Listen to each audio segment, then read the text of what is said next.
wicked person, and they do not turn from their wickedness or from their evil ways, they will die for their sin, but you will have saved yourself. Again, when a righteous person turns from their righteousness and does evil, and I put a stumbling block before them, they will die. Since you did not warn them, they will die for their sin. The righteous things that person did will not be remembered, and I will hold you accountable for their blood. But if you do warn the righteous person not to sin, and they do not sin, they will surely live because they took warning, and you will have saved yourself. The hand of the Lord was on me there, and he said to me, "Get up and go out to the plain, and there I will speak to you." So I got up and went out to the plain, and the glory of the Lord was standing there like the glory I had seen by the Kebar River, and I fell face down. Then the Spirit came into me and raised me to my feet. He spoke to me and said, "Go, shut yourself inside your house. And you, son of man, they will tie with ropes. You will be bound so that you cannot go out among the people. I will make your tongue stick to the roof of your mouth so that you will be silent and unable to rebuke them, for they are a rebellious people. But when I speak to you, I will open your mouth, and you shall say to them, 'This is what the sovereign Lord says.' Whoever will listen, let them listen. And whoever will refuse, let them refuse, for they are a rebellious people." Chapter 4. Now, son of man, take a block of clay, put it in front of you, and draw the city of Jerusalem on it. Then lay siege to it, erect siege works against it, build a ramp up to it, set up camps against it, and put battering rams around it. Then take an iron pan, place it as an iron wall between you and the city, and turn your face toward it. It will be under siege, and you shall besiege it. This will be a sign to the people of Israel. Then lie on your left side and put the sin of the people of Israel upon yourself. You are to bear their sin for the number of days you lie on your side. I have assigned you the same number of days as the years of their sin. So for 390 days you will bear the sin of the people of Israel. After you have finished this, lie down again, this time on your right side, and bear the sin of the people of Judah.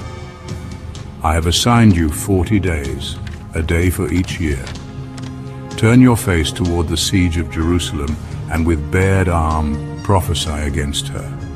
I will tie you up with ropes so that you cannot turn from one side to the other until you have finished the days of your siege. Take wheat and barley, beans and lentils, millet and spelt. Put them in a storage jar and use them to make bread for yourself. You are to eat it during the 390 days you lie on your side. Weigh out 20 shekels of food to eat each day, and eat it at set times. Also measure out 1/6 of a hin of water and drink it at set times. Eat the food as you would a loaf of barley bread. Bake it in the sight of the people, using human excrement for fuel. The Lord said, "In this way the people of Israel will eat defiled food among the nations where I will drive them."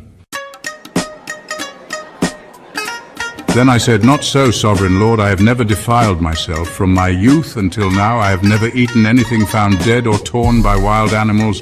No impure meat has ever entered my mouth." "Very well," he said, "I will let you bake your bread over cow dung instead of human excrement."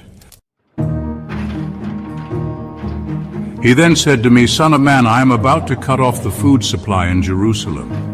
The people will eat rationed food in anxiety and drink rationed water in despair, for food and water will be scarce. They will be appalled at the sight of each other and will waste away because of their sin." Chapter 5. Now, son of man, take a sharp sword and use it as a barber's razor to shave your head and your beard. Then take a set of scales and divide up the hair. When the days of your siege come to an end, burn 1/3 of the hair inside the city. Take 1/3 and strike it with the sword all around the city, and scatter 1/3 to the wind, for I will pursue them with drawn sword. But take a few hairs and tuck them away in the folds of your garment. Again take a few of these and throw them into the fire and burn them up. A fire will spread from there to all Israel.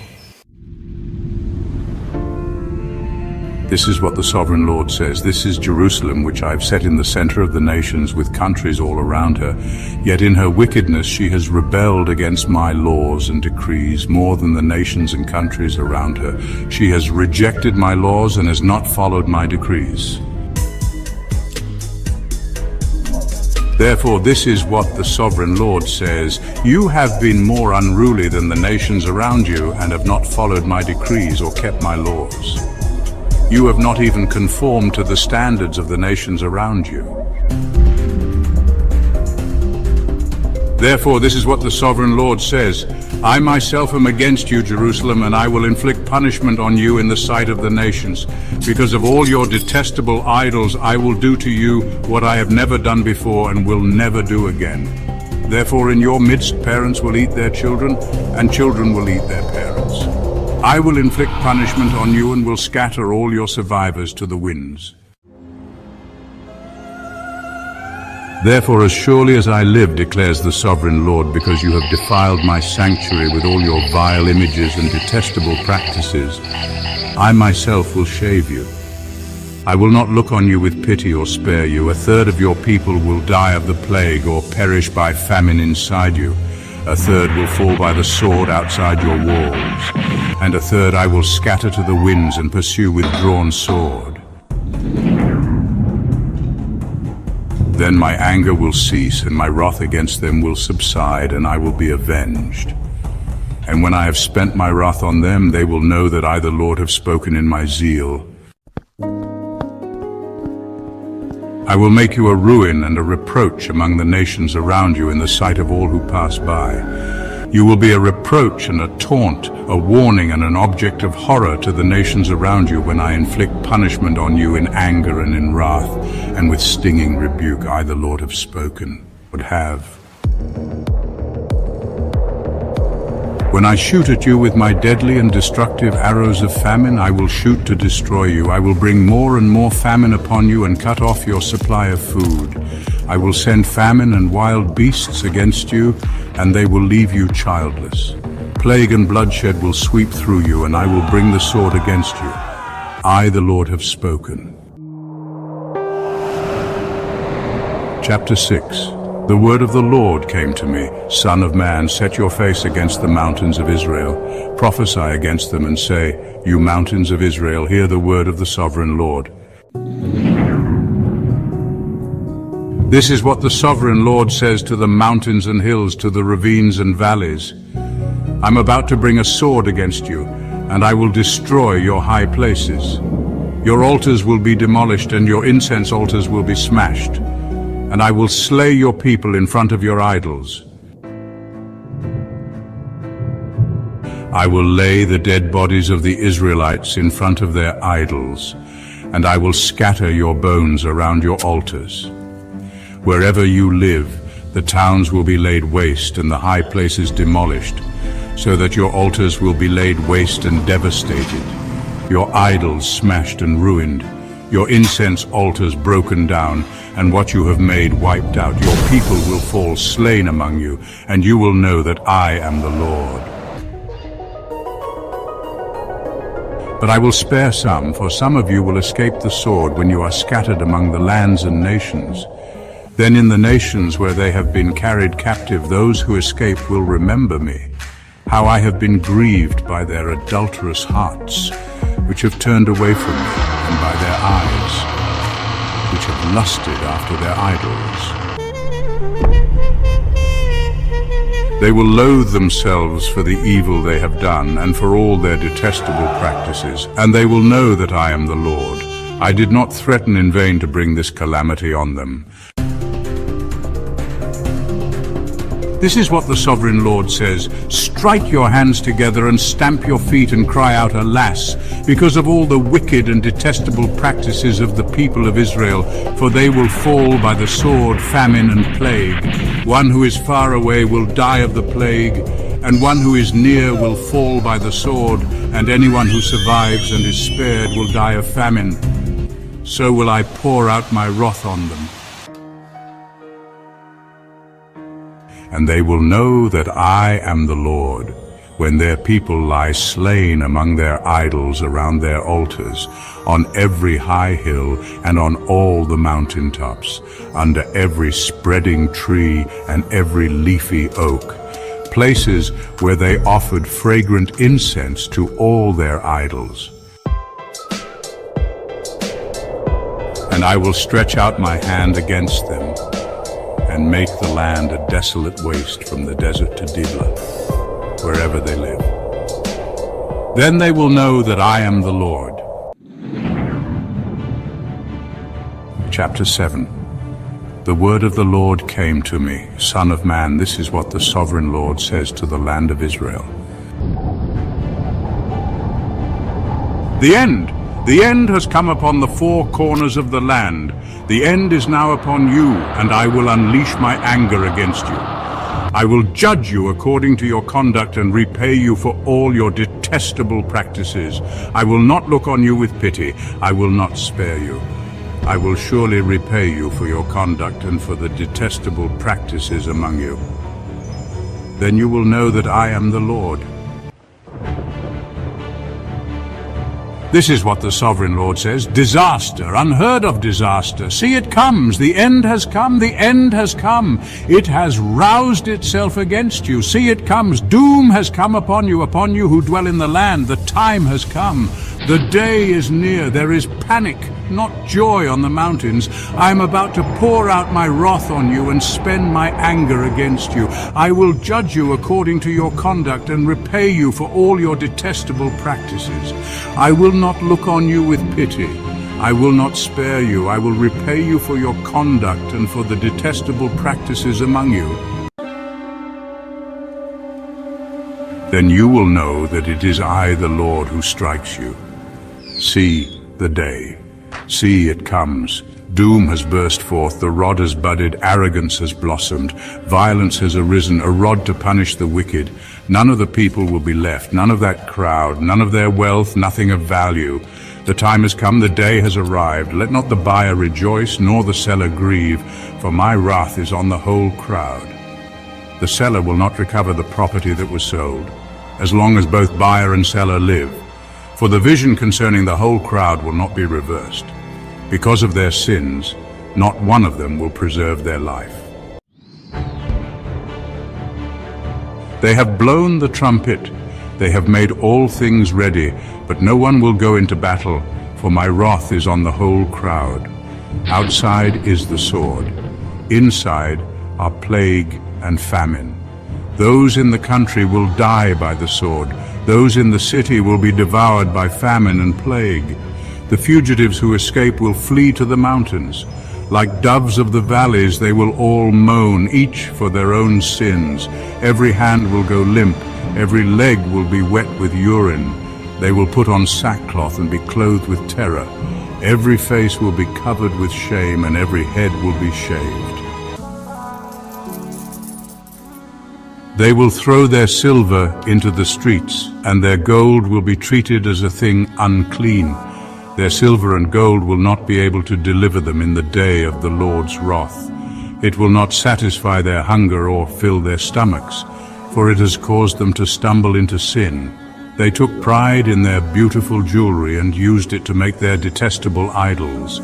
They made it into vile images, therefore I will make it a thing unclean for them. I will give their wealth as plunder to foreigners and as loot to the wicked of the earth, who will defile it. I will turn my face away from the people, and robbers will desecrate the place I treasure. They will enter it and will defile it. Prepare chains, for the land is full of bloodshed, and the city is full of violence. I will bring the most wicked of nations to take possession of their houses. I will put an end to the pride of the mighty, and their sanctuaries will be desecrated. When terror comes, they will seek peace in vain. Calamity upon calamity will come, and rumor upon rumor. They will go searching for a vision from the prophet. priestly instruction in the law will cease, the counsel of the elders will come to an end. The king will mourn, the prince will be clothed with despair, and the hands of the people of the land will tremble. I will deal with them according to their conduct, and by their own standards I will judge them. Then they will know that I am the Lord. Chapter 8. In the 6th year, in the 6th month, on the 5th day, while I was sitting in my house, and the elders of Judah were sitting before me, the hand of the sovereign Lord came on me there. I looked, and I saw a figure like that of a man.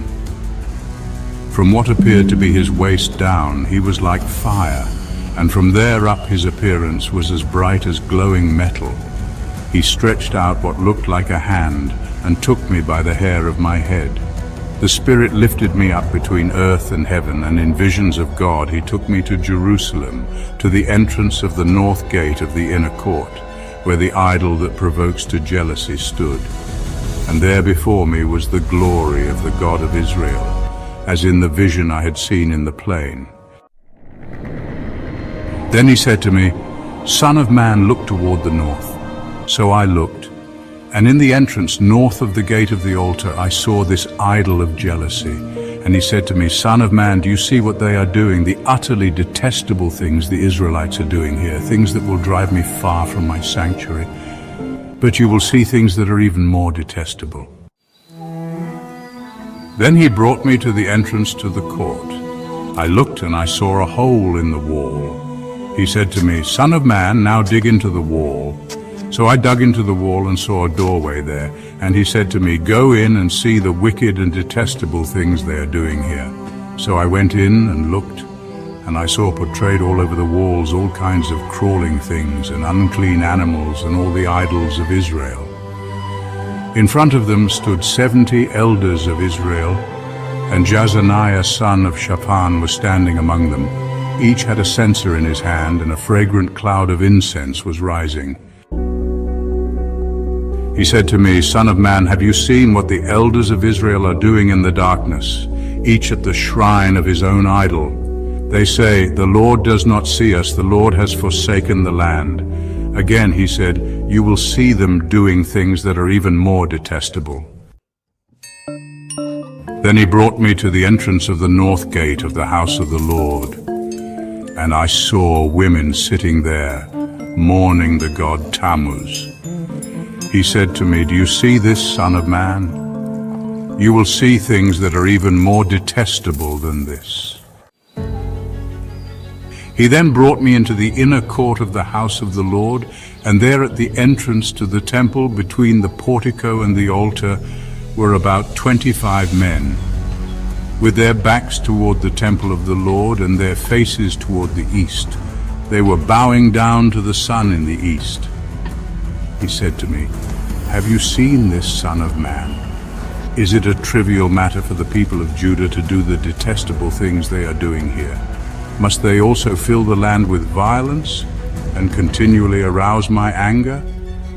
Look at them putting the branch to their nose.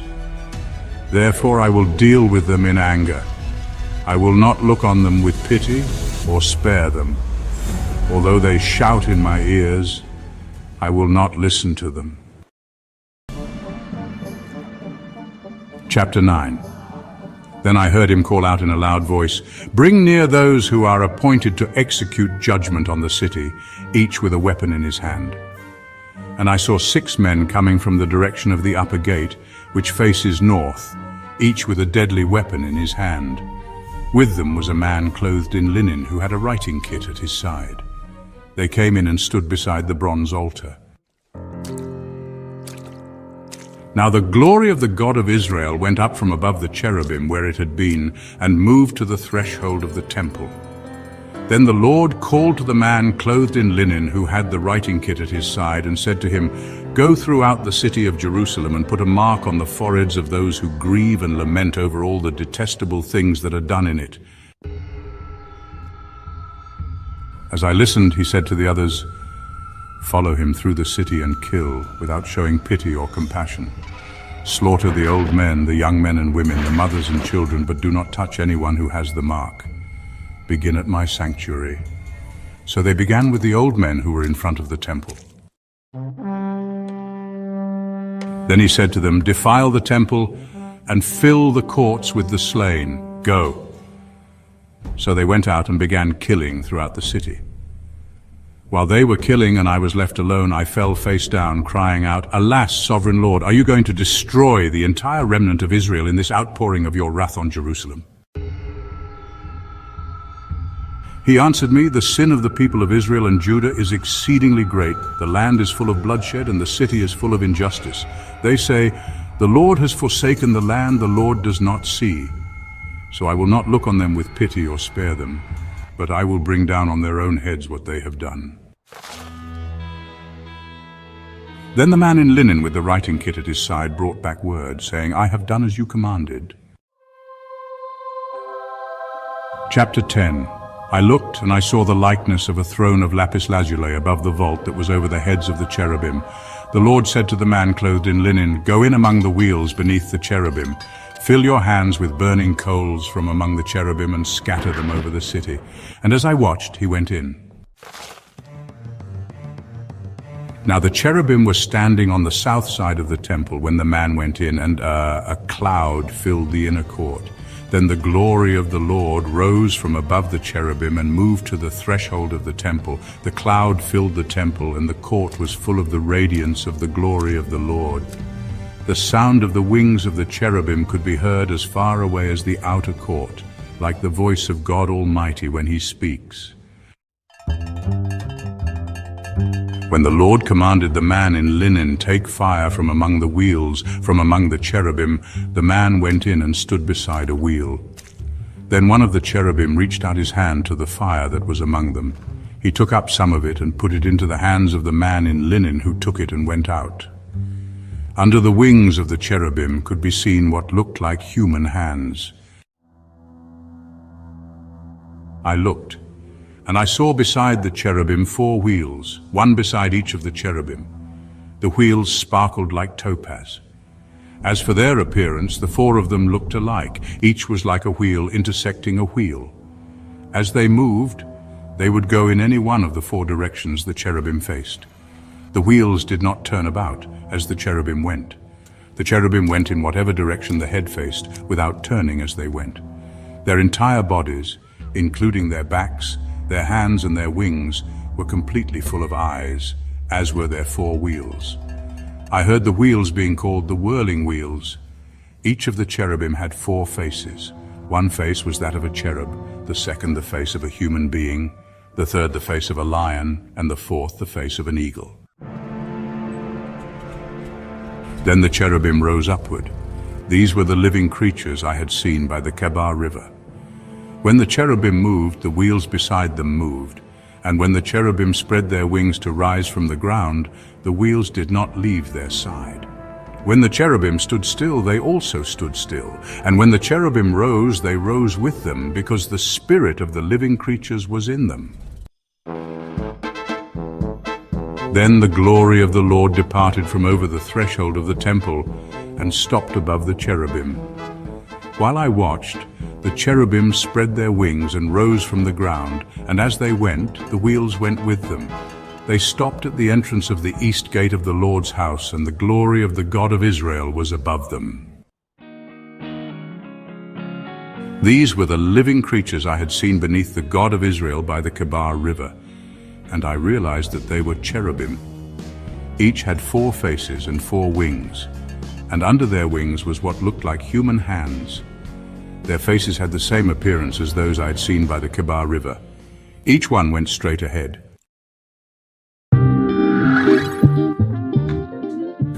Chapter 11. Then the Spirit lifted me up and brought me to the gate of the house of the Lord that faces east. There at the entrance of the gate were 25 men, and I saw among them Jazaniah son of Azur and Pelatiah son of Benaiah, leaders of the people. The Lord said to me, "Son of man, these are the men who are plotting evil and giving wicked advice in this city. They say, 'Haven't our houses been recently rebuilt? This city is a pot, and we are the meat in it.' Therefore prophesy against them. Prophesy, son of man."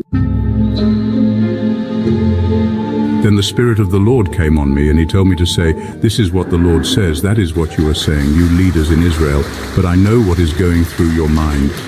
You have killed many people in this city and filled its streets with the dead. Therefore this is what the sovereign Lord says, the bodies you have thrown there are the meat, and this city is the pot, but I will drive you out of it. You fear the sword, and the sword is what I will bring against you, declares the sovereign Lord. I will drive you out of the city and deliver you into the hands of foreigners and inflict punishment on you. You will fall by the sword, and I will execute judgment on you at the borders of Israel. Then you will know that I am the Lord. This city will not be a pot for you, nor will you be the meat in it. I will execute judgment on you at the borders of Israel, and you will know that I am the Lord. For you have not followed my decrees or kept my laws, but have conformed to the standards of the nations around you." Now as I was prophesying, Pelatiah son of Benaiah died. Then I fell face down and cried out in a loud voice, "Alas, sovereign Lord, will you completely destroy the remnant of Israel?" The word of the Lord came to me, "Son of man, the people of Jerusalem have said of your fellow exiles and all the other Israelites, they are far away from the Lord. This land was given to us as our possession. Therefore say, this is what the sovereign Lord says. Although I sent them far away among the nations and scattered them among the countries, yet for a little while I have been a sanctuary for them in the countries where they have gone. Therefore say, this is what the sovereign Lord says. I will gather you from the nations and bring you back from the countries where you have been scattered, and I will give you back the land of Israel again. They will return to it and remove all its vile images and detestable idols. I will give them an undivided heart and put a new spirit in them. I will remove from them their heart of stone and give them a heart of flesh. Then they will follow my decrees and be careful to keep my laws. They will be my people and I will be their God. But as for those whose hearts are devoted to their vile images and detestable idols, I will bring down on their own heads what they have done, declares the sovereign Lord. Then the cherubim, with the wheels beside them, spread their wings, and the glory of the God of Israel was above them. The glory of the Lord went up from within the city and stopped above the mountain east of it. The Spirit lifted me up and brought me to the exiles in Babylonia in the vision given by the Spirit of God.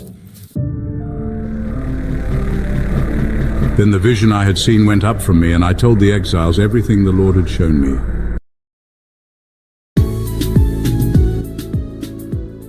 Chapter 12. The word of the Lord came to me, Son of man, you are living among a rebellious people. They have eyes to see but do not see, and ears to hear but do not hear, for they are a rebellious people. Therefore, Son of man, pack your belongings for exile, and in the daytime as they watch, set out and go from where you are to another place. Perhaps they will understand, though they are a rebellious people. During the daytime, while they watch, bring out your belongings packed for exile. Then in the evening, while they are watching, go out like those who go into exile. While they watch, dig through the wall and take your belongings out through it. Put them on your shoulder as they are watching and carry them out at dusk. Cover your face so that you cannot see the land, for I have made you a sign to the Israelites. So I did as I was commanded. During the day I brought out my things packed for exile. Then in the evening I dug through the wall with my hands. I took my belongings out at dusk, carrying them on my shoulders while they watched. In the morning the word of the Lord came to me. Son of man, did not the Israelites, that rebellious people, ask you, what are you doing? Say to them, this is what the sovereign Lord says. This prophecy concerns the prince in Jerusalem and all the Israelites who are there. Say to them, I am a sign to you. As I have done, so it will be done to them. They will go into exile as captives. The prince among them will put his things on his shoulder at dusk and leave, and a hole will be dug in the wall for him to go through. He will cover his face so that he cannot see the land. I will spread my net for him, and he will be caught in my snare. I will bring him to Babylonia, the land of the Chaldeans, but he will not see it, and there he will die. I will scatter to the winds all those around him, his staff and all his troops, and I will pursue them with drawn sword. They will know that I am the Lord, when I disperse them among the nations and scatter them through the countries. But I will spare a few of them from the sword, famine and plague, so that in the nations where they go they may acknowledge all their detestable practices. Then they will know that I am the Lord. The word of the Lord came to me, Son of man, tremble as you eat your food, and shudder in fear as you drink your water. Say to the people of the land, this is what the sovereign Lord says about those living in Jerusalem and in the land of Israel. They will eat their food in anxiety and drink their water in despair, for their land will be stripped of everything in it, because of the violence of all who live there. The inhabited towns will be laid waste, and the land will be desolate. Then you will know that I am the Lord. The word of the Lord came to me, Son of man, what is this proverb you have in the land of Israel? The days go by and every vision comes to nothing. Say to them, this is what the sovereign Lord says. I'm going to put an end to this proverb, and they will no longer quote it in Israel. Say to them, the days are near when every vision will be fulfilled, for there will be no more false visions or flattering divinations among the people of Israel. But I, the Lord, will speak what I will, and it shall be fulfilled without delay. For in your days, you rebellious people, I will fulfill whatever I say, declares the sovereign Lord. The word of the Lord came to me. Son of man, the Israelites are saying, the vision he sees is for many years from now, and he prophesies about the distant future. Therefore say to them, this is what the sovereign Lord says. None of my words will be delayed any longer. Whatever I say will be fulfilled, declares the sovereign Lord. Chapter 13. The word of the Lord came to me, Son of man, prophesy against the prophets of Israel who are now prophesying. Say to those who prophesy out of their own imagination, hear the word of the Lord. This is what the sovereign Lord says. Woe to the foolish prophets who follow their own spirit and have seen nothing. Your prophets Israel are like jackals among ruins. You have not gone up to the breaches in the wall to repair it for the people of Israel, so that it will stand firm in the battle on the day of the Lord. Their visions are false and their divinations a lie. Even though the Lord has not sent them, they say, the Lord declares, and expect him to fulfill their words. Have you not seen false visions and uttered lying divinations when you say, the Lord declares, though I have not spoken? Therefore this is what the sovereign Lord says. Because of your false words and lying visions, I am against you, declares the sovereign Lord. My hand will be against the prophets who see false visions and utter lying divinations. They will not belong to the council of my people or be listed in the records of Israel, nor will they enter the land of Israel. Then you will know that I am the sovereign Lord.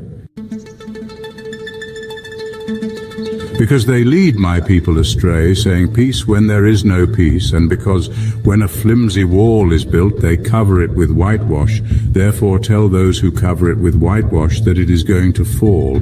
Rain will come in torrents, and I will send hailstones hurtling down, and violent winds will burst forth. When the wall collapses, will people not ask you, where is the whitewash you covered it with? Therefore this is what the sovereign Lord says. In my wrath I will unleash a violent wind, and in my anger hailstones and torrents of rain will fall with destructive fury. I will tear down the wall you have covered with whitewash, and will level it to the ground so that its foundation will be laid bare. When it falls, you will be destroyed in it, and you will know that I am the Lord. So I will pour out my wrath against the wall and against those who covered it with whitewash. I will say to you, the wall is gone, and so are those who whitewashed it, those prophets of Israel who prophesied to Jerusalem and saw visions of peace for her when there was no peace. declares the sovereign Lord. Now, son of man, set your face against the daughters of your people who prophesy out of their own imagination. Prophesy against them and say, this is what the sovereign Lord says. Woe to the women who sew magic charms on all their wrists and make veils of various lengths for their heads in order to ensnare people. Will you ensnare the lives of my people but preserve your own? You have profaned me among my people for a few handfuls of barley and scraps of bread. By lying to my people who listen to lies, you have killed those who should not have died and have spared those who should not live. Therefore, this is what the sovereign Lord says. I am against your magic charms with which you ensnare people like birds, and I will tear them from your arms. I will set free the people that you ensnare like birds. I will tear off your veils and save my people from your hands, and they will no longer fall prey to your power. Then you will know that I am the Lord, because you disheartened the righteous with your lies when I had brought them no grief, and because you encouraged the wicked not to turn from their evil ways and so save their lives. Therefore you will no longer see false visions or practice divination. I will save my people from your hands, and then you will know that I am the Lord. Chapter 14. Some of the elders of Israel came to me and sat down in front of me. Then the word of the Lord came to me. Son of man, these men have set up idols in their hearts and put wicked stumbling blocks before their faces. Should I let them inquire of me at all? Therefore speak to them and tell them, this is what the sovereign Lord says. When any of the Israelites set up idols in their hearts and put a wicked stumbling block before their faces, and then go to a prophet, I, the Lord, will answer them myself, in keeping with their great idolatry. I will do this to recapture the hearts of the people of Israel, who have all deserted me for their idols. Therefore say to the people of Israel, this is what the sovereign Lord says. Repent, turn from your idols and renounce all your detestable practices. When any of the Israelites or any foreigner residing in Israel separate themselves from me and set up idols in their hearts and put a wicked stumbling block before their faces and then go to a prophet to inquire of me, I, the Lord, will answer them myself. I will set my face against them and make them an example and a byword. I will remove them from my people. Then you will know that I am the Lord. And if the prophet is enticed to utter a prophecy, I, the Lord, have enticed that prophet, and I will stretch out my hand against him and destroy him from among my people Israel. They will bear their guilt. The prophet will be as guilty as the one who consults him. Then the people of Israel will no longer stray from me, nor will they defile themselves any more with all their sins. They will be my people, and I will be their God, declares the sovereign Lord. The word of the Lord came to me. Son of man, if a country sins against me by being unfaithful, and I stretch out my hand against it to cut off its food supply and send famine upon it and kill its people and their animals, even if these three men, Noah, Daniel, and Job, were in it, they could save only themselves by their righteousness, declares the sovereign Lord. Or if I send wild beasts through that country and they leave it childless and it becomes desolate so that no one can pass through it because of the beasts, as surely as I live, declares the sovereign Lord, even if these three men were in it, they could not save their own sons or daughters. They alone would be saved, but the land would be desolate.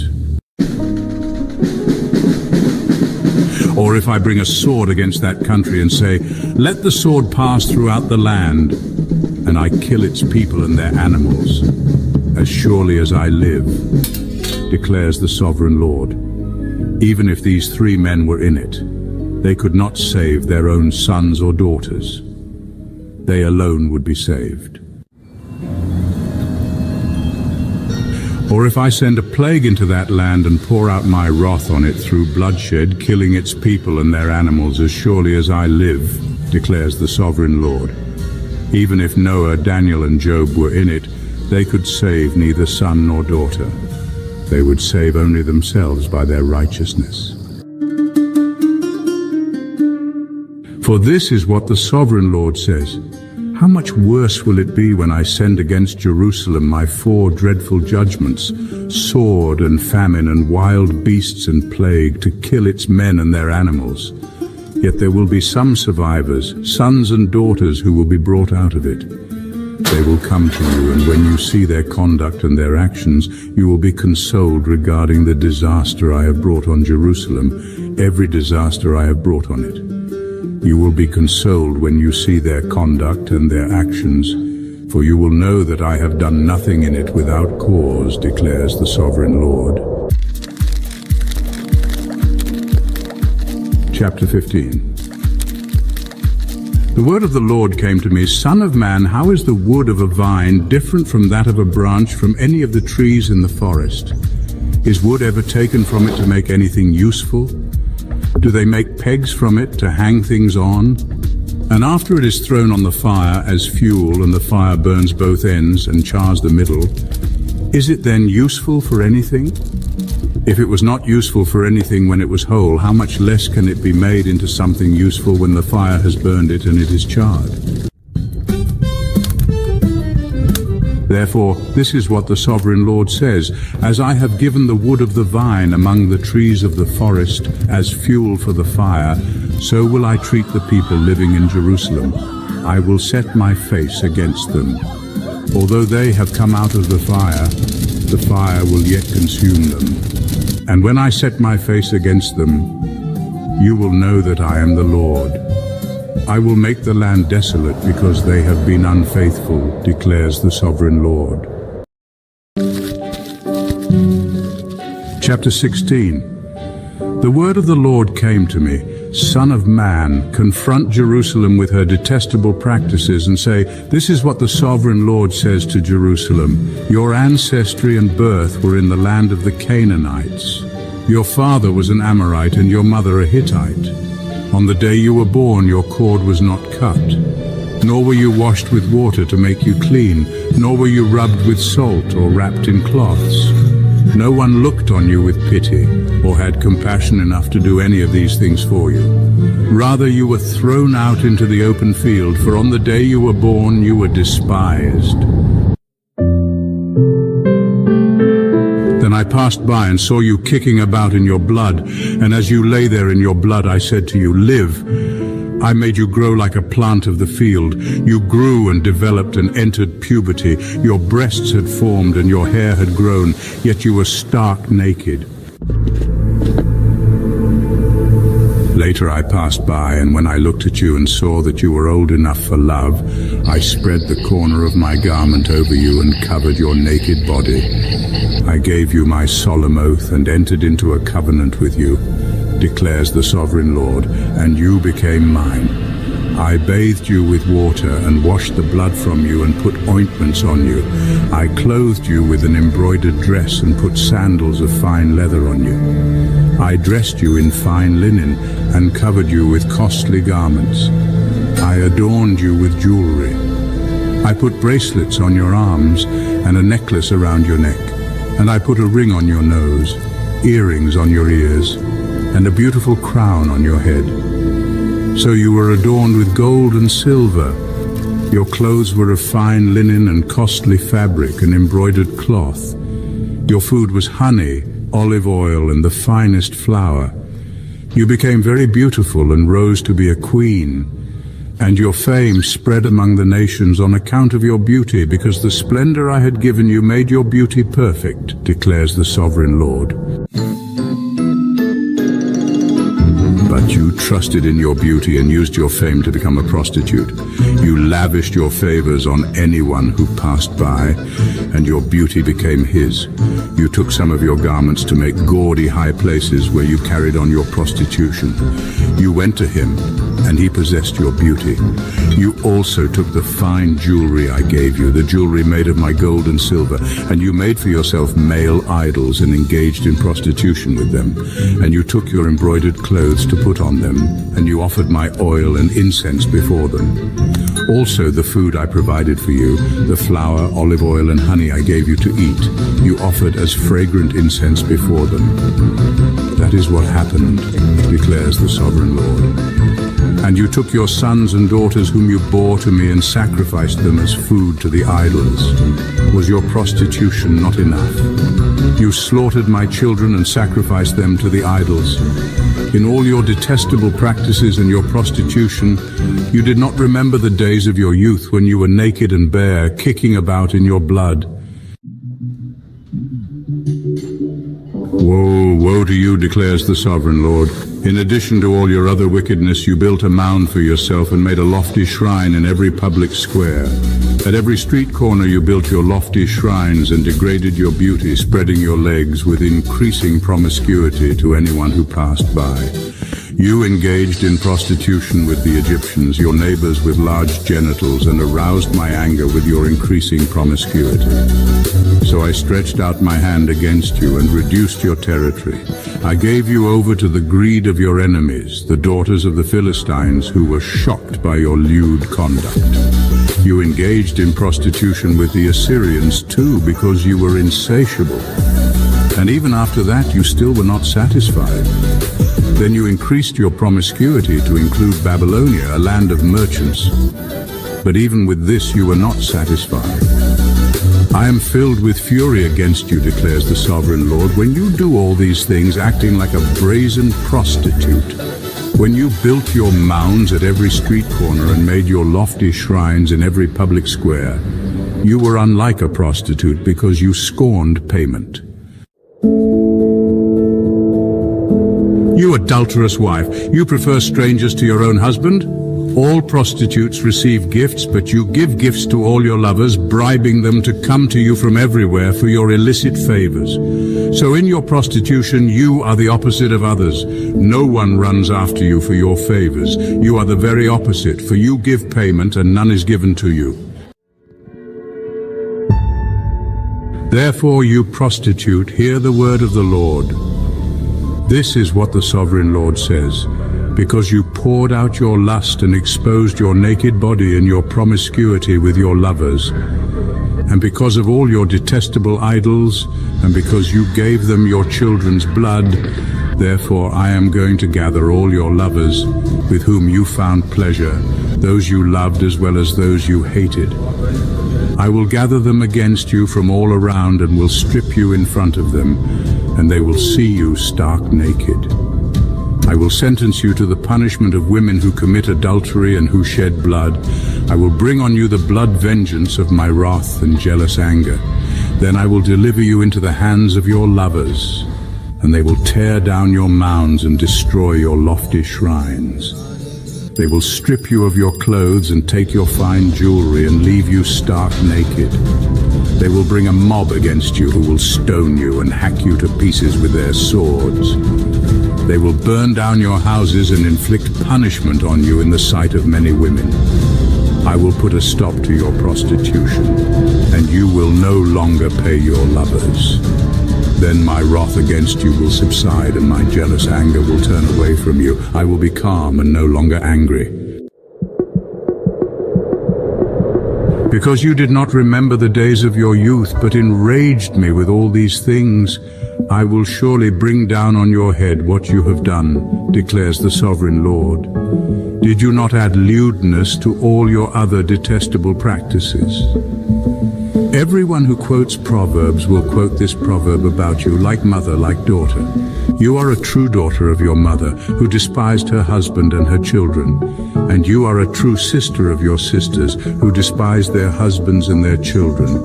Your mother was a Hittite, and your father an Amorite. Your older sister was Samaria, who lived to the north of you with her daughters. And your younger sister, who lived to the south of you with her daughters, was Sodom. You not only followed their ways and copied their detestable practices, but in all your ways you soon became more depraved than they. As surely as I live, declares the Sovereign Lord, your sister Sodom and her daughters never did what you and your daughters have done. Now this was the sin of your sister Sodom. She and her daughters were arrogant, overfed and unconcerned. They did not help the poor and needy. They were haughty and did detestable things before me. Therefore I did away with them, as you have seen. Samaria did not commit half the sins you did. You have done more detestable things than they, and have made your sisters seem righteous by all these things you have done. Bear your disgrace, for you have furnished some justification for your sisters. Because your sins were more vile than theirs, they appear more righteous than you. So then, be ashamed and bear your disgrace, for you have made your sisters appear righteous. However, I will restore the fortunes of Sodom and her daughters, and of Samaria and her daughters, and your fortunes along with them, so that you may bear your disgrace and be ashamed of all you have done in giving them comfort.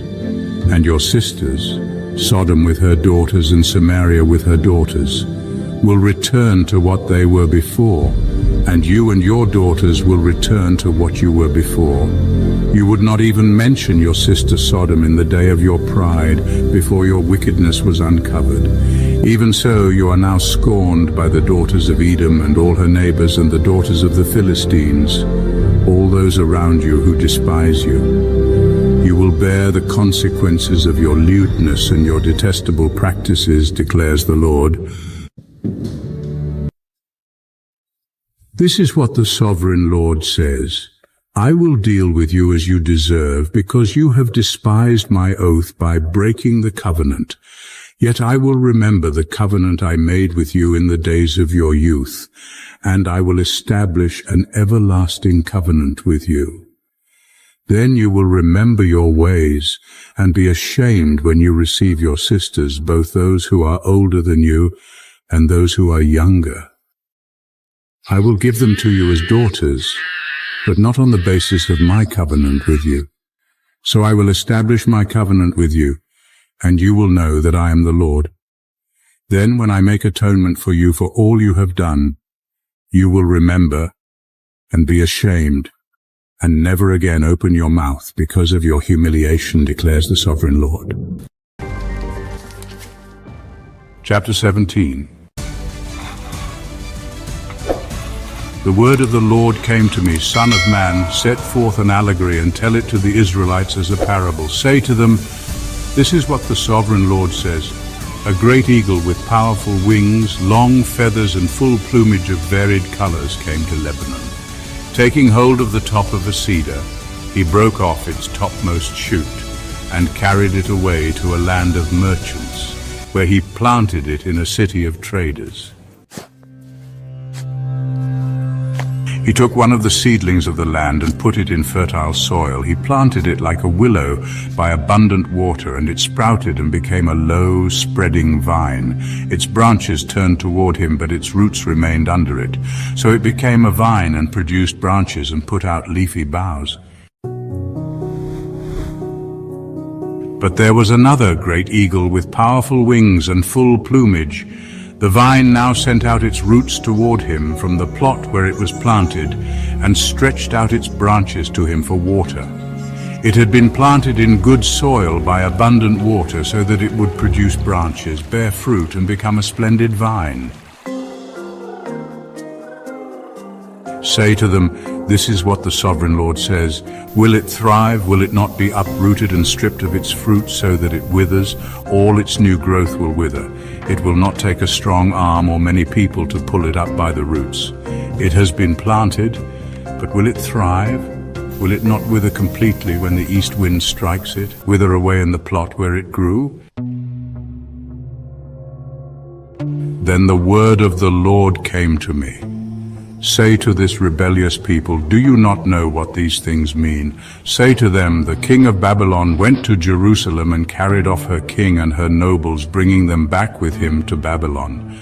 Then he took a member of the royal family and made a treaty with him, putting him under oath. He also carried away the leading men of the land, so that the kingdom would be brought low, unable to rise again, surviving only by keeping his treaty. But the king rebelled against him by sending his envoys to Egypt to get horses and a large army. Will he succeed? Will he who does such things escape? Will he break the treaty and yet escape? As surely as I live, declares the sovereign Lord, he shall die in Babylon, in the land of the king who put him on the throne, whose oath he despised and whose treaty he broke. Pharaoh with his mighty army and great horde will be of no help to him in war, when ramps are built and siege works erected to destroy many lives. He despised the oath by breaking the covenant. Because he had given his hand in pledge and yet did all these things, he shall not escape. Therefore this is what the sovereign Lord says, as surely as I live, I will repay him for despising my oath and breaking my covenant. I will spread my net for him, and he will be caught in my snare. I will bring him to Babylon and execute judgment on him there, because he was unfaithful to me. All his choice troops will fall by the sword, and the survivors will be scattered to the winds. Then you will know that I, the Lord, have spoken. This is what the sovereign Lord says. I myself will take a shoot from the very top of a cedar and plant it. I will break off a tender sprig from its topmost shoots and plant it on a high and lofty mountain. On the mountain heights of Israel I will plant it. It will produce branches and bear fruit and become a splendid cedar. Birds of every kind will nest in it. They will find shelter in the shade of its branches. All the trees of the forest will know that I, the Lord, bring down the tall tree and make the low tree grow tall. I dry up the green tree and make the dry tree flourish. I, the Lord, have spoken, and I will do it. Chapter 18. The word of the Lord came to me. What do you people mean by quoting this proverb about the land of Israel? The parents eat sour grapes and the children's teeth are set on edge. As surely as I live, declares the sovereign Lord, you will no longer quote this proverb in Israel. For everyone belongs to me, the parent as well as the child, both alike belong to me. The one who sins is the one who will die. Suppose there is a righteous man who does what is just and right. He does not eat at the mountain shrines or look to the idols of Israel. He does not defile his neighbor's wife or have sexual relations with a woman during her period. He does not oppress anyone but returns what he took in pledge for a loan. He does not commit robbery but gives his food to the hungry and provides clothing for the naked. He does not lend to them at interest or take a profit from them. He withholds his hand from doing wrong and judges fairly between two parties. He follows my decrees and faithfully keeps my laws. That man is righteous. He will surely live, declares the sovereign Lord. Suppose he has a violent son who sheds blood or does any of these other things, though the father has done none of them. He eats at the mountain shrines. He defiles his neighbor's wife. He oppresses the poor and needy. He commits robbery. He does not return what he took in pledge. He looks to the idols. He does detestable things. He lends at interest and takes a profit. Will such a man live? He will not, because he has done all these detestable things. He is to be put to death. His blood will be on his own head. But suppose this son has a son who sees all the sins his father commits. And though he sees them, he does not do such things. He does not eat at the mountain shrines or look to the idols of Israel. He does not defile his neighbor's wife. He does not oppress anyone or require a pledge for a loan. He does not commit robbery, but gives his food to the hungry and provides clothing for the naked. He withholds his hand from mistreating the poor and takes no interest or profit from them. He keeps my laws and follows my decrees. He will not die for his father's sin. He will surely live, but his father will die for his own sin, because he practiced extortion, robbed his brother, and did what was wrong among his people. Yet you ask, why does the son not share the guilt of his father? Since the son has done what is just and right and has been careful to keep all my decrees, he will surely live. The one who sins is the one who will die. The child will not share the guilt of the parent, nor will the parent share the guilt of the child. The righteousness of the righteous will be credited to them, and the wickedness of the wicked will be charged against them. But if a wicked person turns away from all the sins they have committed, and keeps all my decrees and does what is just and right, that person will surely live, they will not die. None of the offenses they have committed will be remembered against them. Because of the righteous things they have done, they will live. Do I take any pleasure in the death of the wicked, declares the Sovereign Lord? Rather am I not pleased when they turn from their ways and live. But if a righteous person turns from their righteousness and commits sin and does the same detestable things the wicked person does, will they live? None of the righteous things that person has done will be remembered. Because of the unfaithfulness they are guilty of, and because of the sins they have committed, they will die. Yet you say, the way of the Lord is not just. Hear, you Israelites, is my way unjust? Is it not your ways that are unjust? If a righteous person turns from their righteousness and commits sin, they will die for it. Because of the sin they have committed, they will die. But if a wicked person turns away from the wickedness they have committed and does what is just and right, they will save their life. Because they consider all the offenses they have committed and turn away from them, that person will surely live. They will not die. Yet the Israelites say, the way of the Lord is not just. Are my ways unjust, people of Israel? Is it not your ways that are unjust? Therefore, you Israelites, I will judge each of you according to your own ways, declares the Sovereign Lord. Repent, turn away from all your offenses. Then sin will not be your downfall. Rid yourselves of all the offenses you have committed and get a new heart and a new spirit. Why will you die, people of Israel? For I take no pleasure in the death of anyone, declares the Sovereign Lord. Repent and live. Chapter 19. Take up a lament concerning the princes of Israel and say, what a lioness was your mother among the lions. She lay down among them and reared her cubs. She brought up one of her cubs, and he became a strong lion. He learned to tear the prey, and he became a man-eater.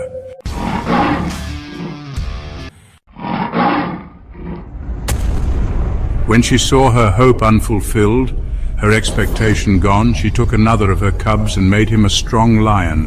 He prowled among the lions, for he was now a strong lion. He learned to tear the prey, and he became a man-eater. He broke down their strongholds and devastated their towns. The land and all who were in it were terrified by his roaring. Then the nations came against him, those from regions round about. They spread their net for him, and he was trapped in their pit. With hooks they pulled him into a cage and brought him to the king of Babylon. They put him in prison, so his roar was heard no longer on the mountains of Israel. Your mother was like a vine in your vineyard, planted by the water. It was fruitful and full of branches because of abundant water. Its branches were strong, fit for a ruler's scepter. It towered high above the thick foliage, conspicuous for its height and for its many branches. But it was uprooted in fury and thrown to the ground. The east wind made it shrivel. It was stripped of its fruit. Its strong branches withered and fire consumed them. Now it is planted in the desert, in a dry and thirsty land. Fire spread from one of its main branches and consumed its fruit. No strong branch is left on it fit for a ruler's scepter. This is a lament and is to be used as a lament. Chapter 20. In the 7th year, in the 5th month, on the 10th day, some of the elders of Israel came to inquire of the Lord, and they sat down in front of me. Then the word of the Lord came to me, Son of man, speak to the elders of Israel and say to them, this is what the Sovereign Lord says. Have you come to inquire of me? As surely as I live, I will not let you inquire of me, declares the Sovereign Lord. Will you judge them? Will you judge them, Son of man? Then confront them with the detestable practices of their ancestors and say to them, "This is what the sovereign Lord says. On the day I chose Israel, I swore with uplifted hand to the descendants of Jacob and revealed myself to them in Egypt. With uplifted hand I said to them, I am the Lord your God. On that day I swore to them that I would bring them out of Egypt into a land I had searched out for them, a land flowing with milk and honey, the most beautiful of all lands. And I said to them, each of you, get rid of the vile images you have set your eyes on, and do not defile yourselves with the idols of Egypt. I am the Lord your God." But they rebelled against me and would not listen to me. They did not get rid of the vile images they had set their eyes on, nor did they forsake the idols of Egypt. So I said, I would pour out my wrath on them and spend my anger against them in Egypt. But for the sake of my name, I brought them out of Egypt. I did it to keep my name from being profaned in the eyes of the nations among whom they lived, and in whose sight I had revealed myself to the Israelites. Therefore I led them out of Egypt and brought them into the wilderness. I gave them my decrees and made known to them my laws, by which the person who obeys them will live. Also I gave them my Sabbaths as a sign between us, so they would know that I, the Lord, made them holy. Yet the people of Israel rebelled against me in the wilderness. They did not follow my decrees, but rejected my laws, by which the person who obeys them will live, and they utterly desecrated my Sabbaths. So I said I would pour out my wrath on them and destroy them in the wilderness. But for the sake of my name, I did what would keep it from being profaned in the eyes of the nations in whose sight I had brought them out. Also, with uplifted hand, I swore to them in the wilderness that I would not bring them into the land I had given them, a land flowing with milk and honey, the most beautiful of all lands, because they rejected my laws and did not follow my decrees and desecrated my Sabbaths. For their hearts were devoted to their idols, yet I looked on them with pity and did not destroy them or put an end to them in the wilderness. I said to their children in the wilderness, do not follow the statutes of your parents, or keep their laws, or defile yourselves with their idols. I am the Lord your God. Follow my decrees and be careful to keep my laws. Keep my Sabbaths holy, that they may be a sign between us. Then you will know that I am the Lord your God. But the children rebelled against me. They did not follow my decrees. They were not careful to keep my laws, of which I said, the person who obeys them will live by them. And they desecrated my Sabbaths. So I said I would pour out my wrath on them and spend my anger against them in the wilderness. But I withheld my hand, and for the sake of my name I did what would keep it from being profaned in the eyes of the nations in whose sight I had brought them out. Also with uplifted hand I swore to them in the wilderness that I would disperse them among the nations and scatter them through the countries, because they had not obeyed my laws, but had rejected my decrees and desecrated my Sabbaths, and their eyes lusted after their parents' idols. So I gave them other statutes that were not good, and laws through which they could not live. I defiled them through their gifts, the sacrifice of every firstborn, that I might fill them with horror, so they would know that I am the Lord. Therefore, Son of man, speak to the people of Israel and say to them, this is what the sovereign Lord says. In this also your ancestors blasphemed me by being unfaithful to me. When I brought them into the land I had sworn to give them, and they saw any high hill or any leafy tree, there they offered their sacrifices, made offerings that aroused my anger, presented their fragrant incense, and poured out their drink offerings. Then I said to them, what is this high place you go to? It is called Bama to this day. Therefore say to the Israelites, this is what the sovereign Lord says, will you defile yourselves the way your ancestors did and lust after their vile images?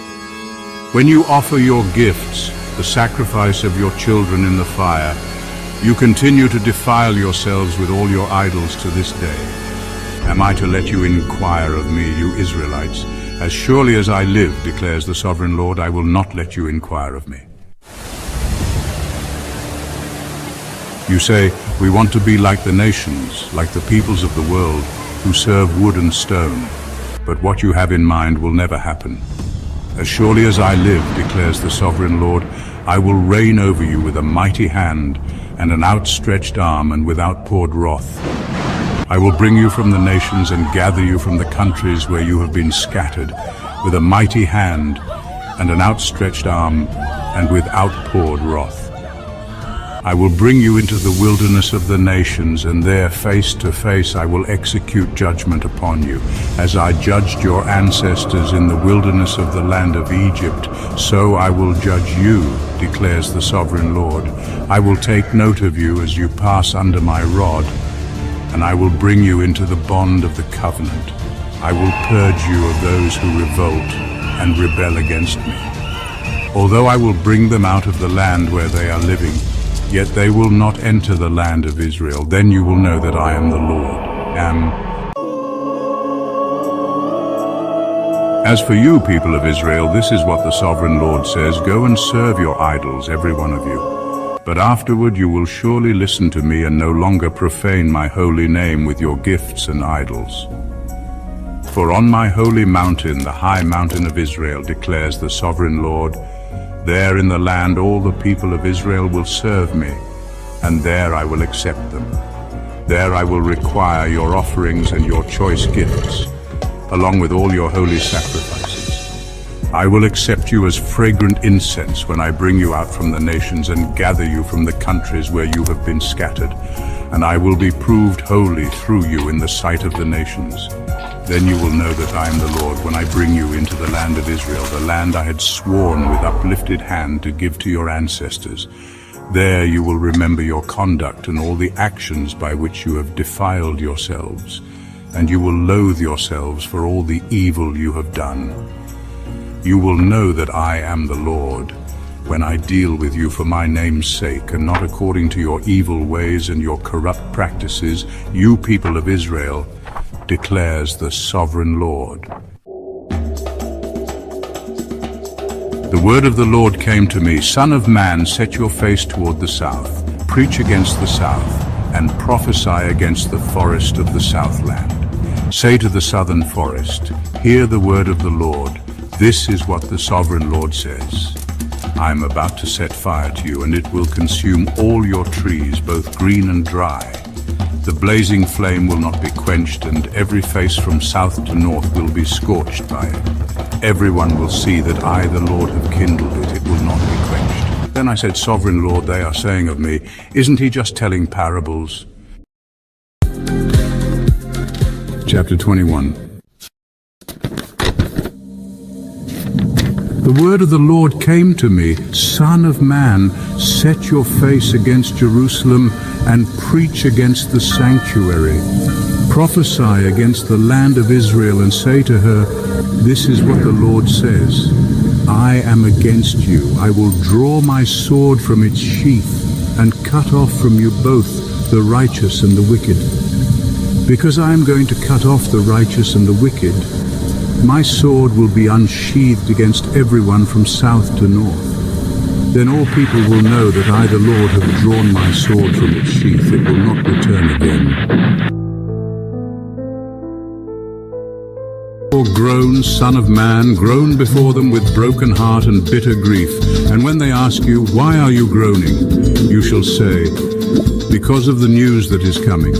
Every heart will melt with fear, and every hand go limp. Every spirit will become faint, and every leg will be wet with urine. It is coming. It will surely take place, declares the sovereign Lord.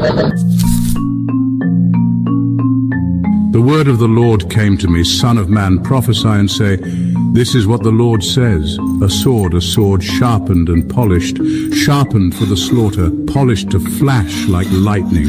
Shall we rejoice in the scepter of my royal son? The sword despises every such stick. The sword is appointed to be polished, to be grasped with the hand.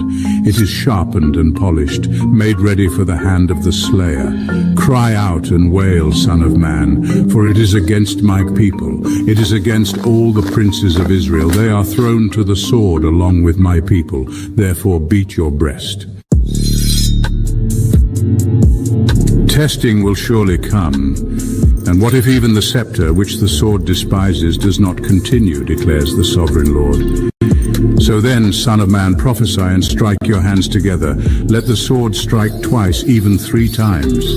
It is a sword for slaughter, a sword for great slaughter, closing in on them from every side, so that hearts may melt with fear and the fallen be many. I have stationed the sword for slaughter at all their gates.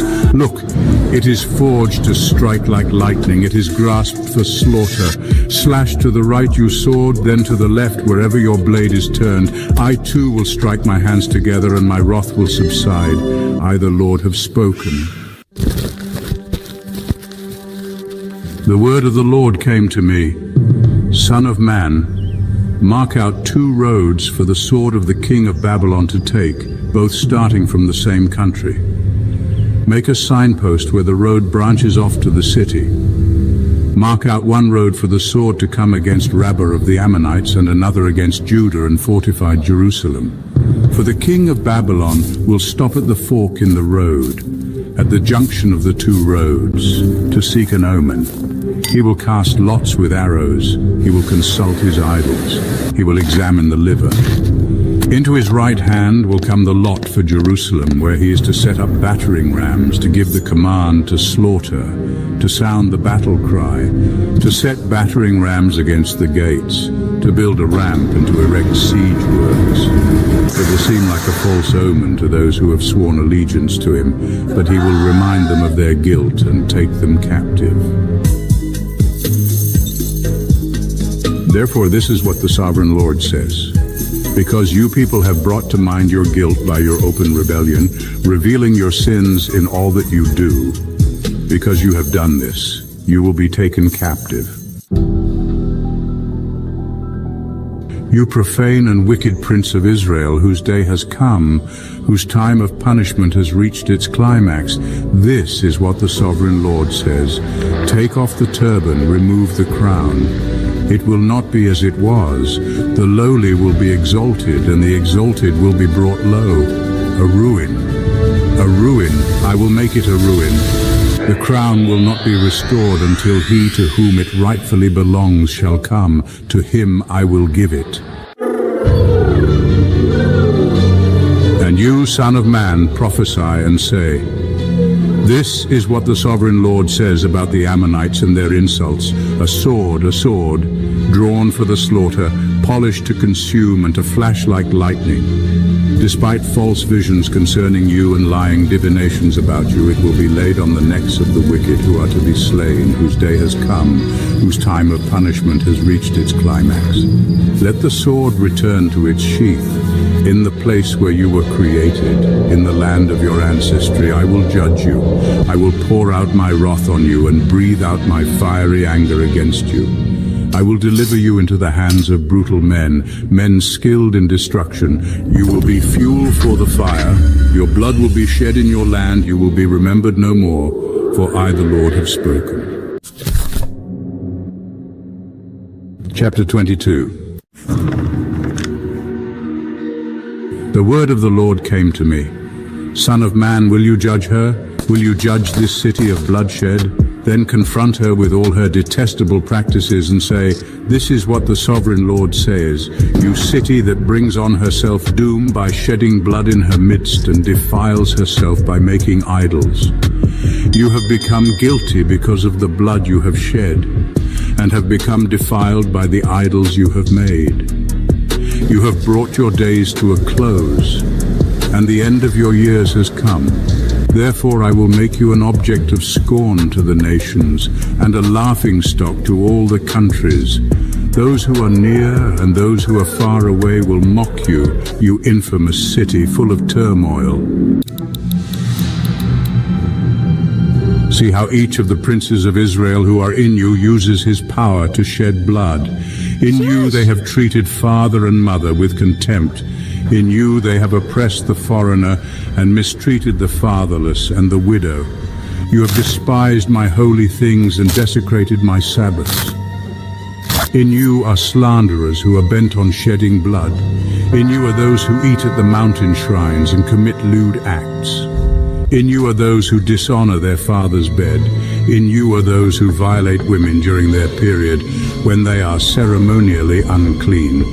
In you one man commits a detestable offense with his neighbor's wife, another shamefully defiles his daughter-in-law, and another violates his sister, his own father's daughter.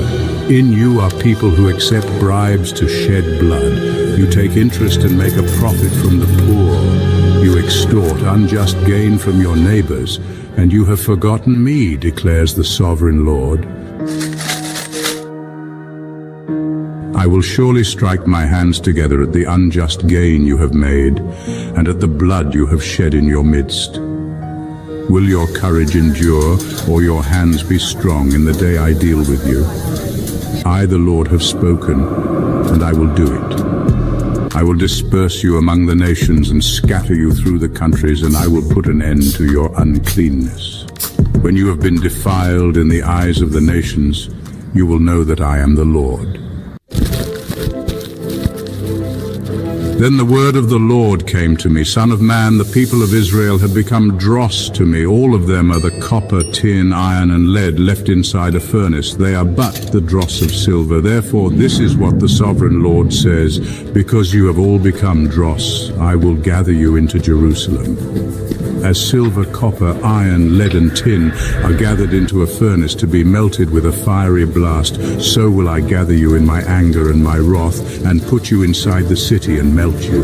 I will gather you, and I will blow on you with my fiery wrath, and you will be melted inside her. As silver is melted in a furnace, so you will be melted inside her, and you will know that I, the Lord, have poured out my wrath on you.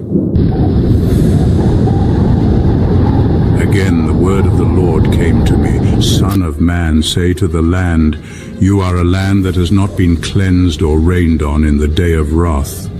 There is a conspiracy of her princes within her, like a roaring lion tearing its prey. They devour people, take treasures and precious things, and make many widows within her.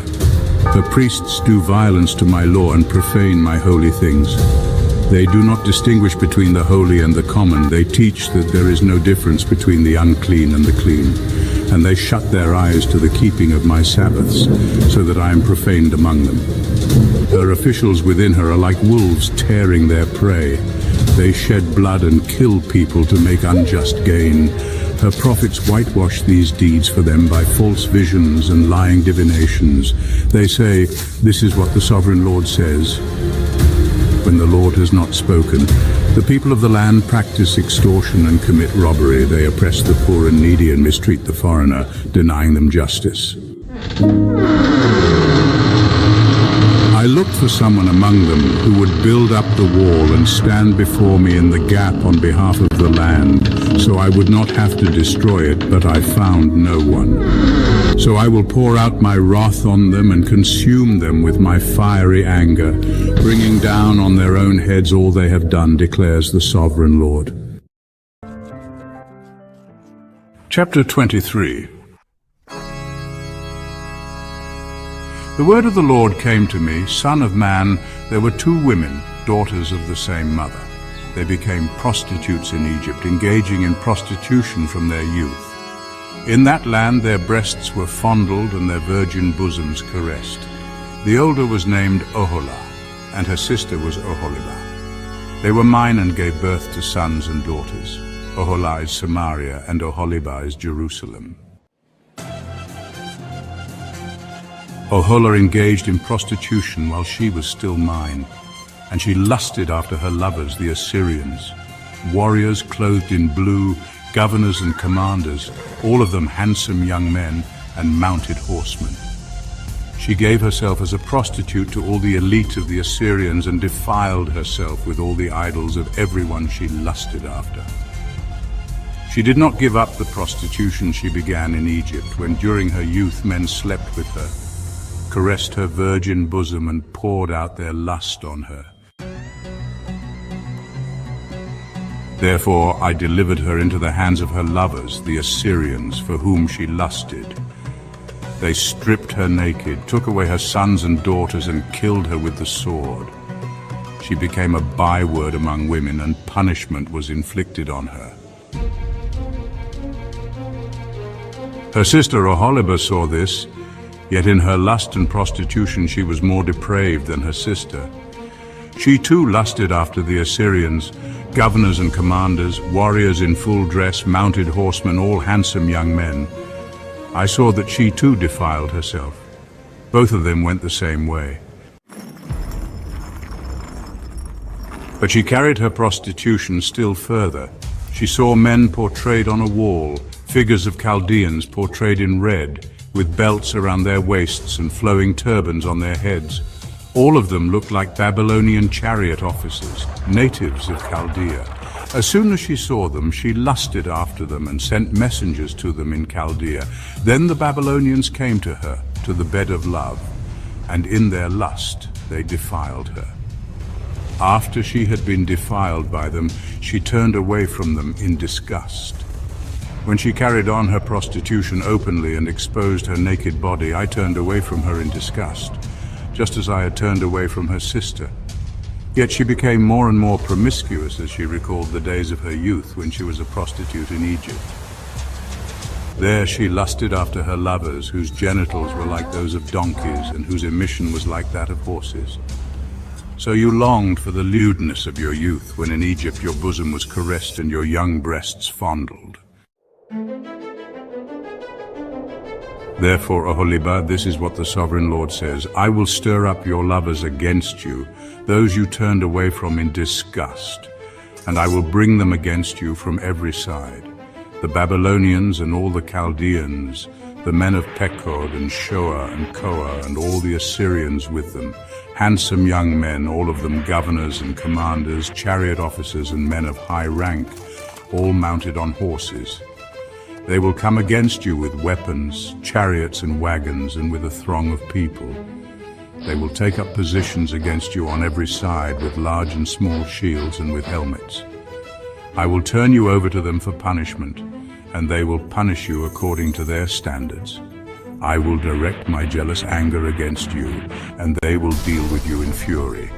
They will cut off your noses and your ears, and those of you who are left will fall by the sword.